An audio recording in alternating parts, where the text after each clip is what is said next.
Pour la 85e fois, la plénière du jeudi 7 novembre 2024 a prorogé l'état de siège dans les provinces de l'Ituri et du Nord Kivu. C'est donc sans débat que les élus nationaux ont procédé au vote du projet de loi portant prorogation de l'état de siège sur une partie de la République. La majorité de ces représentants du peuple ont adhéré à une motion du député national Meshak Mandefou qui a estimé que les élus nationaux reviennent souvent sur les mêmes questions et revendications à chaque sollicitation de la prorogation de l'état de siège par le gouvernement. Ils ont ainsi tous estimé qu'il était préférable de procéder à un vote sans débat, réservant leurs revendications à l'évaluation tant attendue. 316 ont voté pour, 33 députés ont voté contre et 2 se sont abstenus. Ces choix de voter sans débat traduit à suffisance la position de la Chambre basse du Parlement sur l'urgence d'une évaluation de cette mesure d'exception au vu de certaines dérives et mégestions enregistrées et dénoncées dans les provinces concernées. Le vice-ministre de la Justice et du Contentieux international Samuel Bemba, qui a présenté et défendu ce projet de loi, a profité de la tribune lui accordée après le vote de la motion pour livrer un message spécial de la première ministre Judith Suminwa Tuluka à la plénière sur l'état de siège. Il s'agit notamment de l'instruction reçue du chef de l'État sur l'organisation sans tarder de l'évaluation de l'état de siège par l'exécutif national, de la décision de l'envoi d'une mission gouvernementale associant les élus nationaux dans ces deux provinces autour du 21 novembre 2024 et puis de la tenue de l'évaluation de l'état de siège à la fin du mois de novembre. Le speaker de la Chambre basse du Parlement, le professeur Vital Kamerhe, a exprimé son souhait de voir ces assises être organisées au Palais du Peuple, siège de la représentation nationale. L'évaluation à la fin du mois,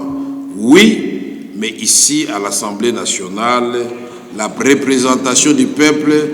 la première ministre sera à l'aise avec son gouvernement. Ensemble, nous allons évaluer l'état des sièges en toute